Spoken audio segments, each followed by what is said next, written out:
Hello and welcome to this full parent's guide on Roblox.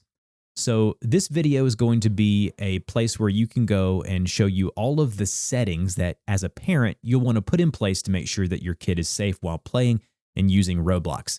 I'm sure you're here because your kid's really interested in Roblox right now. You don't know what it is.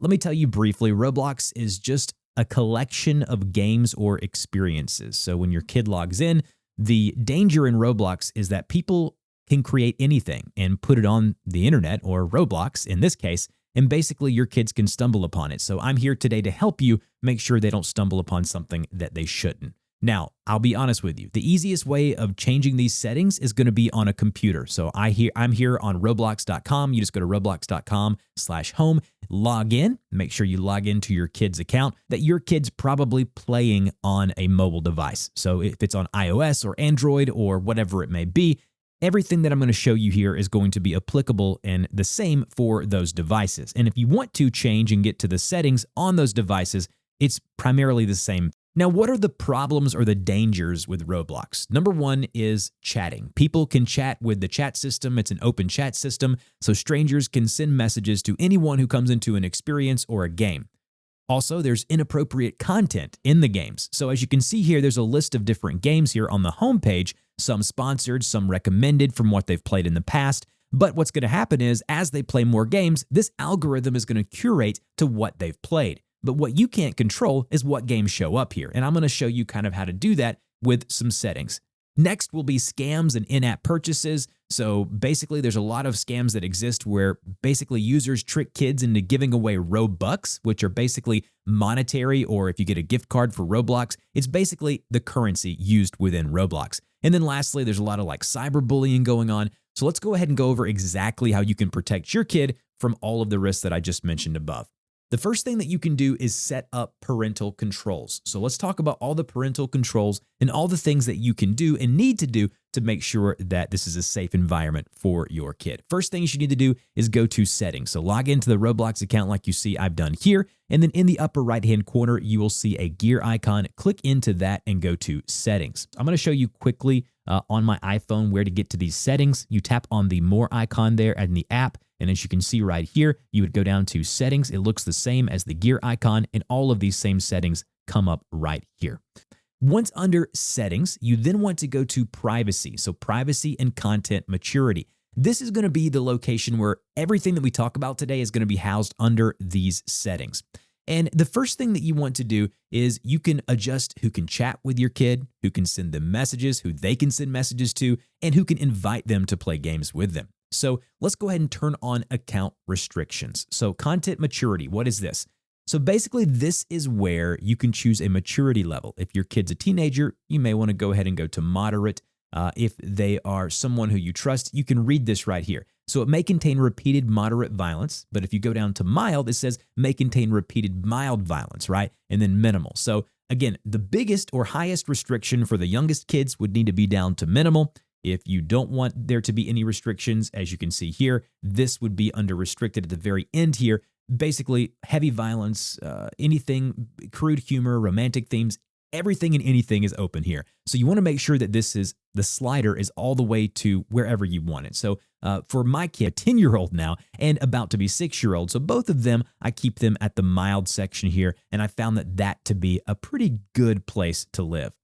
Next is going to be communication. Now, under communication, you're going to see three different things. You're going to see experience chat. If we go into experience chat, you can see that when you can text chat with an experience server. So basically, who can they chat with? There's two options here, everyone or no one. I highly recommend that you select no one. So no one can directly chat to them and no one can do an open experience chat within the game with them. If you want to be safe, I would choose no one on both of these settings. Next would be party chat. Now, this one's a little different. The way that I set this up for my kids and all the parents that have come to me about this is for party chat, I go ahead and select friends. The thing about that is that you have to make sure that your child is only adding people to be their friends that they actually know, not random people that discover them in a game and they're like, oh, I'm going to try. That's where the creepers live.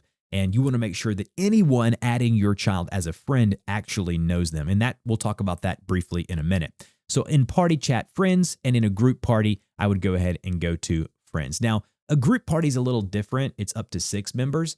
So basically a one-on-one party would be just them and another person, and a group party would be up to 6 people. Again, for both of my kids, primarily my older daughter who's 10, I just go ahead and select friends for this here. Next would be voice chat. So voice chat, you have to enable the microphone and you even have to get verified. I have a video showing you how to enable voice chat. If you want to be safe, I would completely encourage you to disable this. So I would go ahead and go here, check this box, disable it. As you can see here, if it's over to the left and grayed out, it's not going to have voice chat enabled for your child. The thing that you can do here is you can just control who your child calls on, say, FaceTime on their iOS device or whatever device they're using, and they can do voice chat there outside of the Roblox app, which is what my child does when she's playing. That way, I don't have randos speaking up, shouting obscenities that they can hear within the game. So I would disable voice chat by disabling the microphone here, and that may not even be an option if the account is not verified. Next, we go back here. Visibility and private servers. So visibility here, show current experience. Basically, who can see your current experience and join you? Now, this is very important. If this is set to everyone, anyone and their brother can basically see your child, what they're doing, click on their name and join them. That's not what you want, right? You don't even want to do the friends and people I follow. You want to do friends. And if you're really worried, you can do no one, because this would allow no one, even their friends, to join them. I would select friends here. Again, all of this is dependent on you controlling who they add as friends. So this is very important right here. And then go ahead and go back once you've changed that there. Under private servers here, just go ahead and change this to friends. This would be very rare if there's a private server that your kid wants to join. It would only allow them to do so if that person was their friend. So go ahead and go back now to the main privacy settings here. Next would be friends and contacts. So friend discovery, it will help people who already have your phone number add you as a friend on Roblox. I would not enable this. It'll open up the floodgates. If the iOS device they're using is yours, it'll pull all your contact. It's a mess. So I wouldn't enable this at all. I'd leave that unchecked. Next would be trading and inventory. So only premium users can trade on Roblox. So if they're not like subscribed to that premium subscription on Roblox, I just wanted to go over this briefly. Again, if they are a premium member, I would again select friends here just to keep it easy. Ads preferences. So basically, this is where you can personalize. A lot of ads will run in certain experiences. You might want to uncheck that if you don't want them to personalize ads. And then you'll see blocked users and account deactivation and deletion. So blocked users are just people you've blocked. And then the account deactivation, this is where if you get mad at your kid and you don't want them to use it anymore, you can delete their Roblox account. The next thing I want to show you is under parental controls. So go to parental controls on the sidebar here. So you need to first link your account to your child's to get access to parental controls and insights on your child's screen time, friends, spending, and more. Visit parental controls on your child's account and enter your email to get started. You can see that your linked parent will have access to parental controls, but you have to add a parent first. So go ahead and click the button that says Add Parent, and then go ahead and provide them your email. Once you've done so, it'll say it's sent an email to you, so go ahead and check your email now. The email will look like this. It says your child, their username, would like to link you to their account. To approve this request, you'll need a Roblox account with parent privileges. So you can either create an account, which is what you'll probably have to do, just enter your name and information, follow the steps there, or if you already have one, you can use an existing account. So go ahead and do that now. Once you do that, it's then going to present you with this option here that says you can approve certain actions for your child after linking your accounts. Go ahead and go to agree, just like this, and it says your account has been linked to your child's account. When you're logged into your parent account or parental account, you can go to these parental controls and you can see a few things. So as you can see, my daughter has averaged 37 minutes the past 7 days on Roblox, with Wednesday being the highest day. She was out of school, right? So what we can do now is we can go under these parental controls. We can look at basically her friends. So we can go into her friends list here. We can go to see all, and we can look at all of these friends. We can click into them. So basically we can do kind of a bird's eye view of exactly what she's doing. If we wanted to, we can go into screen time, go to manage like this here, and you can give her a daily limit or them a daily limit. You can click the drop down and you can say, I'm limiting them to 45 minutes of Roblox per day. When they get to that, it'll boot them out of the app.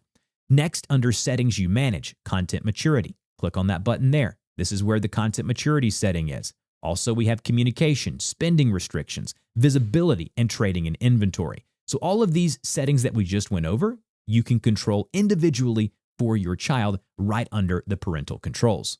I wanted to show you briefly also where friend requests come in and where they can add friends. So as you can see on the left-hand side here on my account, if I go to the Friends tab on the left-hand side, you can see people who have requested to be my friend. If I don't know who they are, you can just click on Ignore. So it's probably a good idea for you to be the one that adds the friends. What I do for my child is I know her personal in real life friends, and if they have Roblox, they can give me their username and I'll add them to my daughter's account just to confirm with their parent that I know who they are.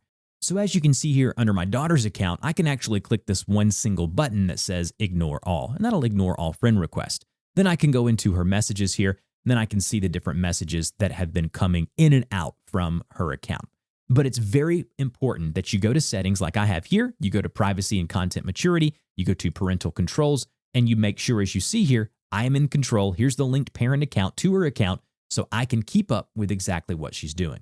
Couple of things here about teaching your child what to look for. Basically, never share their personal info. If something feels wrong, report, block the player. And then if they understand the basics of basically, hey, don't chat with anyone, don't add anyone as friends. And then lastly, there are a bunch of spams and fake websites out there that say, hey, get free Robux, get free currency. There are a bunch of things like that. So you just want to make sure that they know exactly what could happen, and you as the parent have set them up for success. If you have any questions, again, I'll have the pinned comment below with some frequently asked questions. I know this can be, for a parent, something that you don't really know much about, but listen, I promise you, it's going to be a safe place if you set it up to be so. All right, guys, take care. Talk to you in the next video.